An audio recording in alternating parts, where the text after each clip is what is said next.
रांची में सहायक पुलिस कर्मियों पर लाठीचार्ज। वेतन बढ़ाने की मांग को लेकर सीएम हाउस का घेराव करने पहुंचे थे सुरक्षा बलों के साथ पथराव, कई घायल। रांची के मोरहाबादी मैदान में आंदोलन पर बैठे सहायक पुलिस कर्मियों पर शुक्रवार को जमकर लाठीचार्ज किया गया। वेतन बढ़ाने की मांग को लेकर सहायक पुलिस कर्मी सीएम आवास घेरने पहुंचे थे। सुरक्षा बलों ने बैरिकेडिंग कर उन्हें रोकने की कोशिश की, लेकिन प्रदर्शनकारी उग्र हो गए और बैरिकेडिंग तोड़कर आगे बढ़ने लगे। इस दौरान सुरक्षा बलों पर पथराव भी किया गया, जिसके बाद पुलिस ने लाठीचार्ज कर दिया। वहां खड़ी कई गाड़ियों में भी तोड़फोड़ की गई। इस घटना में दोनों पक्षों के कई लोग घायल हुए हैं। जानकारी के मुताबिक मुख्यमंत्री आवास घेराव से पहले सहायक पुलिस कर्मियों का एक प्रतिनिधिमंडल ने वरीय अधिकारियों के साथ बातचीत की थी। इस बातचीत में 1 साल इसे बढ़ाने और वेतन बढ़ोतरी पर सहमति बन गई थी। प्रतिनिधि वापस लौटे तो सीएम आवास घेराव की योजना बनी। देवघर में 11,000 दीजिए, पंडा बनाकर 15 मिनट में दर्शन। 48 घंटे के स्टिंग ऑपरेशन में बाबा बैजनाथ के दर्शन का अवैध धंधा करने वाले बेनकाब। 22 जुलाई से देवघर में विश्व प्रसिद्ध श्रावण मेला शुरू होने वाला है। श्रद्धालु भागलपुर के सुल्तानगंज से जल भरकर देवघर के बाबा बैजनाथ मंदिर में चढ़ाते हैं। रोजाना लाखों कांवरिये जलाभिषेक के लिए पहुंचते हैं। सावन के सोमवार को भीड़ दोगुनी हो जाती है। जहां भोले के भक्त इतनी दूर से उनकी पूजा के लिए आते हैं, वहां दर्शन के नाम पर करोड़ों का खेल चल रहा है। हर दिन लाखों श्रद्धालुओं की श्रद्धा का सौदा किया जा रहा है। पहली बार 48 घंटे के स्टिंग ऑपरेशन में पूरा खेल उजागर किया गया है। इसमें मंदिर प्रबंधन से जुड़े लोगों से लेकर वो चेहरे भी बेनकाब हुए हैं जो दर्शन के नाम पर सौदा करते हैं। खुफिया कैमरे में मंदिर के मुख्य प्रबंधक से लेकर दर्जनों संदिग्ध चेहरे कैद हुए हैं, जो झारखंड सरकार के मंदिर में सुव्यवस्था के दावों पर दाग है। नीट पेपर लीक में मेडिकल के स्टूडेंट्स हिरासत में। रिम्स के डॉक्टर बोले, पेपर लीक के खुलासे के बाद से ही सहमी रहती थी।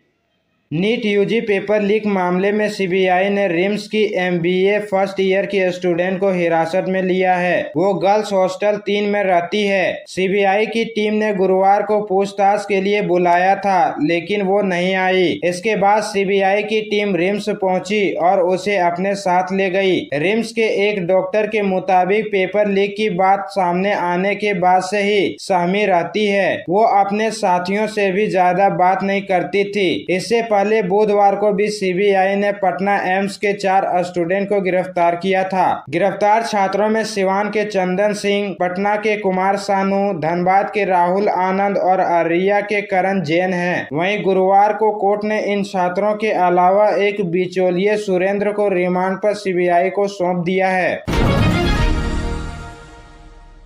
भागवत बोले, इंसान सुपरमैन फिर भगवान बनना चाहता है, उसे लगातार काम करना चाहिए। कांग्रेस ने कहा, यह पीएम के लिए फायर की गई अग्नि मिसाइल।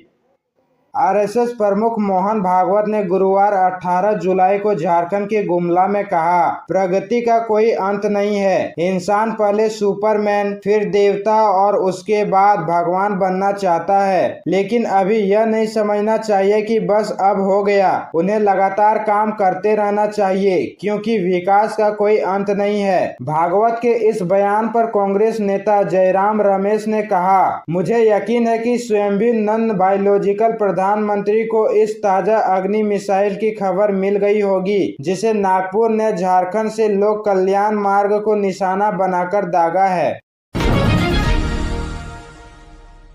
इलेक्ट्रल बॉन्ड पर सुप्रीम कोर्ट में 22 जुलाई को सुनवाई। याचिकाकर्ता की मांग, कोर्ट की निगरानी में एसआईटी जांच हो, पार्टियों से पैसे वसूले जाएं।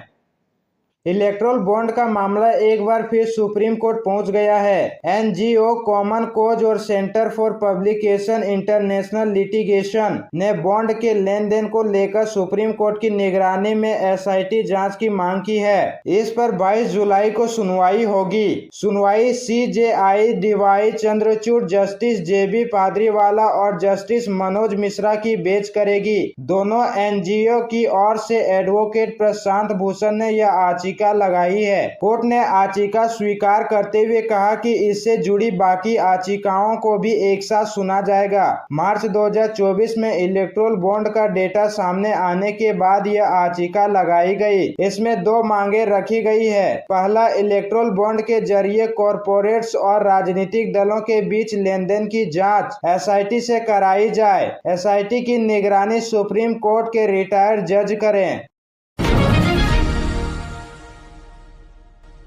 दक्षिण अफ्रीका में फंसे झारखंड के 27 मजदूर मांगी मदद। वीडियो जारी कर कहा न खाने को अनाज न पैसे। 29 मार्च को गए थे कैमरून। दक्षिण अफ्रीका के कैमरून शहर में मजदूरी करने गए झारखंड के 27 मजदूर फंसे हुए हैं। उन्होंने वीडियो जारी कर राज्य सरकार से मदद की गुहार लगाई है। मजदूरों के इस वीडियो पर श्रम मंत्री सत्यानंद भोक्ता ने अधिकारियों को निर्देश दिए हैं। प्रवासी मजदूर सेल की ओर से कैमरून में फंसे मजदूरों से संपर्क करने का प्रयास शुरू हो चुका है। विभाग की ओर से जल्द कार्रवाई की जाएगी। मजदूरों की ओर से जारी वीडियो में उन्होंने बताया कि वे दक्षिण अफ्रीका के कैमरून शहर में बीते 4 महीने से फंसे हुए हैं। ये मजदूर गिरिडीह, हजारीबाग और बोकारो जिले से हैं। वे जिस कंपनी में काम कर रहे हैं न तो वो कंपनी सूद ले रही है और न ही वो ठेकेदार जो उन्हें झारखंड से लेकर गया है। मजदूरों ने बताया कि हमारे पास खाने को अनाज तक नहीं बचा है। कंपनी न खाने की व्यवस्था कर रहा है और न रिचार्ज करने के पैसे दे रहा है। हम अपने घर वालों से संपर्क भी नहीं कर पा रहे हैं। उन्होंने राज्य सरकार से अपील की है कि वह उनकी मदद करें और कैमरून से बाहर निकाल भारत लाने की व्यवस्था करें। सीबीआई ने कहा जांच को रोकने की कोशिश हुई। पंजाब के कुछ अधिकारियों की जांच की मंजूरी नहीं मिली। केजरीवाल के वकील बोले वाह। शराब नीति केस में दिल्ली के सीएम अरविंद केजरीवाल को सीबीआई ने अरेस्ट किया है। केजरीवाल ने इसे हाई कोर्ट में चुनौती दी है। जस्टिस नीना बंसल कृष्णा की कोर्ट में इसकी सुनवाई चल रही है। केजरीवाल की वकील अभिषेक मनु सिंघनी ने कहा अरविंद केजरीवाल जनता के चुने हुए मुख्यमंत्री हैं, आतंकवादी नहीं। सिंघनी ने कोर्ट में पाकिस्तान के पूर्व प्रधानमंत्री इमरान खान का जिक्र किया। उन्होंने कहा हाल ही में इमरान खान को रिहा किया गया था, लेकिन उन्हें दूसरे मामले में फिर से गिरफ्तार कर लिया गया। हमारे देश में ऐसा नहीं हो सकता। News website bar and bench के मुताबिक सिंघनी ने कहा सीबीआई ने कल अपना पक्ष रखने की बात कही है। यदि वे समय लेते हैं तो केजरीवाल को अंतरिम जमानत दी जाए। इसके जवाब में सीबीआई के वकील डीपी सिंह ने कहा हम कल ही अपनी दलीलें देंगे, लेकिन दलीलें देते देते 4 बज जाए तो कोर्ट सुनवाई के लिए कोई और तारीख भी दे सकता है। यूपी के 16 जिलों में बाढ़, 3 नदियां उफान पर, 24 घंटे में 6 मौतें। कर्नाटक में लैंड स्लाइड से 4 की मौत, 9 राज्यों में अलर्ट।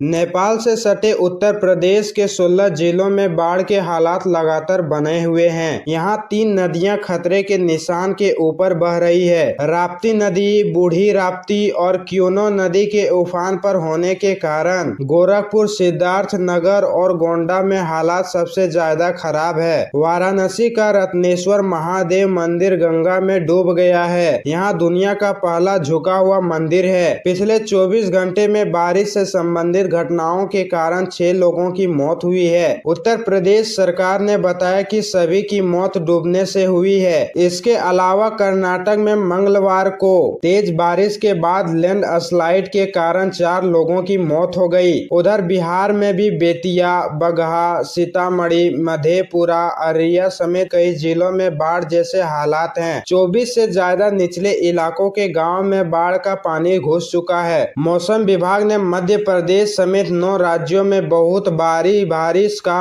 अलर्ट जारी किया है।